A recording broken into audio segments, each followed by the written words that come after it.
तेलंगाना के सीएम रेवंत रेड्डी ने एक ऐसी योजना शुरू की है जिससे यूपीएससी प्रीलिम्स पास होने वाले युवाओं को फायदा मिलेगा।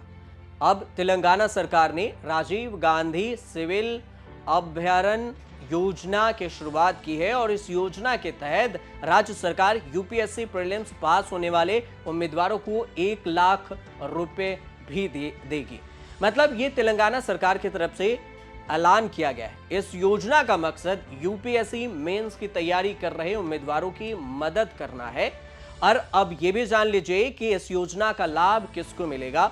योजना का लाभ फायदा उठाने के लिए आपको अभ्यर्थी को सामान्य ईडब्ल्यूएस की कैटेगरी में होना जरूरी है, एसटी एसटी के में भी होना जरूरी है और इसके लिए तेलंगाना का स्थायी निवासी प्रमाण पत्र भी चाहिए। यूपीएससी मेंस परीक्षा में पास होना भी जरूरी हो जाएगा। इसके अलावा अगर देखें तो कई सारे कंडीशन भी रखी गई हैं जो तेलंगाना सरकार ने यूपीएससी जो प्रीलिम्स है पास होने वाले उम्मीदवारों के लिए कही है और उसे उसके दायरे में रखा गया है। आपको इसके लाभ अगर लेने हैं तो इस प्रोसेस को अपनाएंगे तो आपको मिल जाएगा।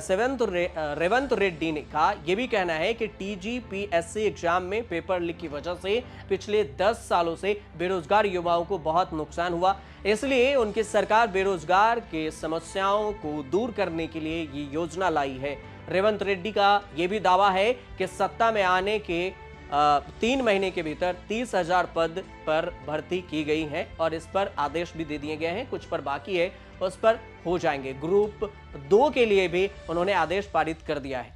अब रेवंत रेड्डी आगे ये भी अपने बयान में कहे हैं कि बेरोजगारी की समस्या को हल करना उनके लिए प्राथमिकता है और अब तेलंगाना के सीएम की तरफ से उठाया गया ये कदम काबिले तारीफ बताई जा रही है। कोई चर्चा का भी विषय बता रहा है, कोई ऐसे कह रहा है कि चुनावी फायदे के लिए ये घोषणा की गई है।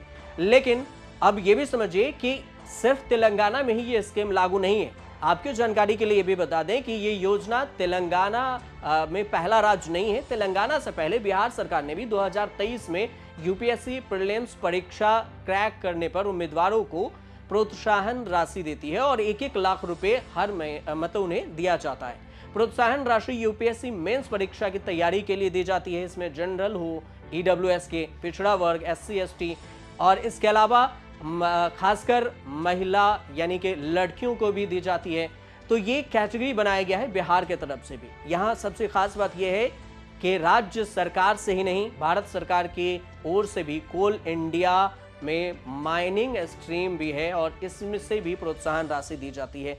ऐसी 2-3 ऐसी कंपनी है जो अगर आप यूपीएससी प्रीलिम्स को क्वालिफाई कर लेते हैं तो आपको इंटरव्यू तैयारी के लिए, मेंस की तैयारी के लिए जो भी पैसे खर्च होते हैं उसमें से अनुदान के तौर पर 1-1 लाख रुपए दिए जाते हैं और जिसकी चर्चा खूब हो रही है। लेकिन हाल में चर्चा इसलिए हुई कि तेलंगाना सरकार ने ये नया ऐलान किया, इस वजह से इसकी चर्चा अभी जोरों पर है। फिलहाल आप देखते रहिए न्यूज़ पर।